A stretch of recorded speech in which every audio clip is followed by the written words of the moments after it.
السلام علیکم ورحمۃ اللہ وبرکاتہ۔ محترم ناظرین و سامعین، کیسے ہیں آپ؟ امید کرتا ہوں آپ سب خیریت سے ہوں گے۔ ناظرین اکرام، آج جو ہم ویڈیو دیکھنے جا رہے ہیں اس کا موضوع ہے کہ کون سے ایسے 5 کام ہیں جن کی وجہ سے بندے کا وضو ٹوٹ جاتا ہے، یعنی وضو توڑنے والے 5 کام کون سے ہیں جن کے بارے اللہ کے نبی صلی اللہ علیہ وآلہ وسلم نے ہم کو بتلایا ہے۔ تو آئیں آج کی اس ویڈیو کے اندر جانتے ہیں۔ تو چلے بغیر ٹائم ویسٹ کیے ویڈیو دیکھنا شروع کرتے ہیں۔ اب وضو کن چیزوں سے ٹوٹ جاتا ہے وہ بھی دیکھ لیں، بہت معمولی اور بہت کم چیزیں ہیں، یاد رکھ لیجئے، فائدہ ہوگا کہ وضو کب ٹوٹتا ہے۔ نہ بہت سے لوگ میوزک سنیں تو وضو ٹوٹتا کیا؟ صحیح۔ کوئی بچے کو میں ننگا دیکھ لیا نماز کے وضو میں حالت میں، کیا میرا وضو باقی رہا کیا؟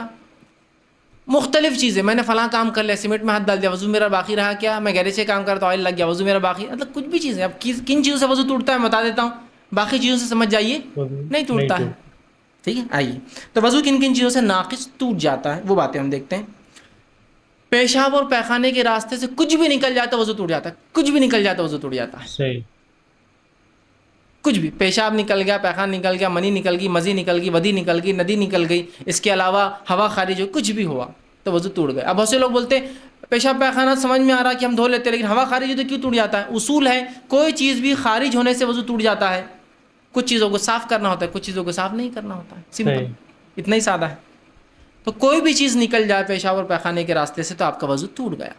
پہلا وضو کا ناقص، شرمگاہ سے کوئی چیز کا نکلنے سے وضو ٹوٹ جاتا ہے، پہلا۔ دوسرا، لیٹ کر گہری نیند لینے سے وضو ٹوٹ جاتا ہے، یاد رکھیے، ٹھیک ہے۔ پہلی جو روایت تھی جو میں نے کہا پیشاب یا پیخانے سے وضو ٹوٹ جاتا ہے یا کوئی بھی چیز، اس کے تعلق سے صحیح بخاری کی روایت ہے، آپ صلی اللہ علیہ وسلم نے کہا لا يقبل اللہ الصلاۃ احدکم اذا احدث حتى يتوضا۔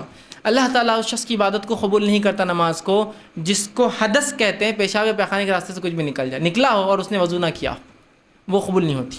دوسرا کہ گہری نیند اگر آپ لیٹ کر سو گئے تو وضو ٹوٹ جاتا ہے۔ کھڑے سو رہے تو وضو نہیں، مسجد میں آپ بیٹھ گئے اور نیند لگ گئی، اس سے نہیں ٹوٹتا، لیکن لیٹ گئے، اس لیے کہ آپ صلی اللہ علیہ وسلم فرماتے ہیں، اور آپ نے فرمایا، ابو داؤد کی روایت ہے، آنکھ دبر مطلب آنکھ اور پیٹھ جو ہوتا ہے، دبر مطلب پیٹھ کا بندھن ہے، ریلیشن ہے، اور آپ نے فرمایا اگر کہا جو سو جائے اسے چاہیے کہ وضو کرے، چونکہ اب آنکھ لگ گئی اور پیٹھ آپ نے جھکا دی تو پھر آپ کو وضو کرنا پڑے گا، اس کا تعلق ہے۔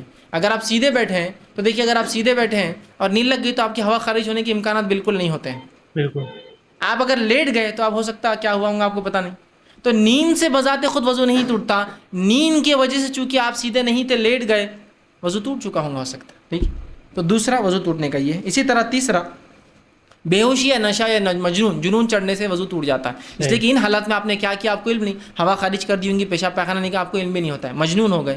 کسی کو ہوتا نا دورے پڑ جاتے جنون کے، کچھ لوگ ہوتے ہیں جو نشہ کر لیا کسی نے، یا ٹھیک بے ہوش ہو گئے، تو ان میں وضو نہیں رہتا، پھر آپ کو وضو کرنا ہوگا، تیسری چیز، ٹھیک۔ اسی طرح چوتھی چیز، ہتھیلی کو کھلا بغیر کپڑے کی آڑ سے شرمگاہ کو لگا دینا، اور شرمگاہ سے مراد اگلا اور پچھلا دونوں حصہ ہوتا ہے، بغیر کپڑے کے اپنی شرمگاہ کو، دونوں میں سے کوئی بھی ہتھیلی، شرمگاہ کو ہاتھ لگا لینے سے وضو ٹوٹ جاتا ہے، یاد رکھیں۔ یہ مسئلہ عورتوں کے لیے بھی ہے کہ بچوں کو جب وہ خود تو نہیں، بچوں کو ڈائپر بدلا رہی ہے، بچوں کو پیشاب پیخانہ کیا تو ان کا وضو ٹوٹ جائے گا، اس لیے کہ اگر ان کی شرمگاہ کو ہاتھ لگاتی ہے تو ٹوٹ جائے گا۔ احتیاط کرنا ہے تو گلاؤز پہن کے کرے پھر، تاکہ وضو باقی رہے، لیکن اگر ہاتھ سیدھے لگائیں گی شرمگاہ اپنی یا کسی اور کی شرمگاہ کو ہاتھ لگنے سے، ہتھیلی کھلا، لیکن کپڑے پہ سے نہیں، کپڑے پہ سے لگنے سے کوئی نہیں، کھلا نیوڈ جس کو کہیں گے، کچھ بھی اس پہ لگا ہوا نہیں اور لگ گیا سیدھے تو آپ کا وضو ٹوٹ جاتا ہے ہتھیلی کے لگنے سے، اس لیے کہ یہ سنن ترمذی کی روایت ہے، جو اپنی شرمگاہ کو بغیر کسی کپڑے وغیرہ کے ہاتھ لگائے وہ نیا وضو کرے، بغیر نماز آپ نے فرمایا نہ پڑھے۔ یہ تھی چوتھی چیز۔ پانچویں چیز جو ہوں گی وضو کے ٹوٹنے، وہ ہے کہ اونٹ کا گوشت کھا لینا۔ آپ صلی اللہ علیہ وسلم نے کچھ صحابہ نے آپ کے سامنے بکری اور مینڈے کا گوشت کھایا اور کہا کہ ہم وضو کریں، آپ نے کہا ضرورت نہیں۔ پھر ایک صحابی نے اونٹ کا گوشت کھایا اور کہا کہ ہم وضو کریں، تو کہاں وضو کر لیں۔ اسی طرح آپ صلی اللہ علیہ وسلم کو دیکھا کہ آپ نے جب اونٹ کا گوشت کھایا تو آپ وضو کرتے، اس کے بغیر نماز نہ پڑھتے، تو اونٹ کا گوشت کھانے سے وضو ٹوٹ جاتا ہے۔ اسی لیے بہت سے لوگ اگر دعوت دیتے ہیں اور اونٹ کا گوشت ہو تو ان کو بولنا پڑے گا اونٹ کا گوشت تھا، تاکہ جو لوگ وضو سے ان کو پھر سے وضو اب دہرانا ہوگا، ٹھیک ہے۔ تو یہ تھے وہ چیزیں جن سے وضو ٹوٹ جاتا ہے، بس اتنی ہی۔ اب اس کے علاوہ بھی ہے، جیسا کہ اسلام چھوڑ دینا، میں سمجھتا ہوں ان کی ضرورت نہیں، ریلیونٹ نہیں ہو، ایک مسلمان کے لیے بات ہو رہی ہے تو ارتداد، کوئی اسلام کو چھوڑ دے تو وضو کی ہر چیز اس کی ختم ہو جاتی ہے۔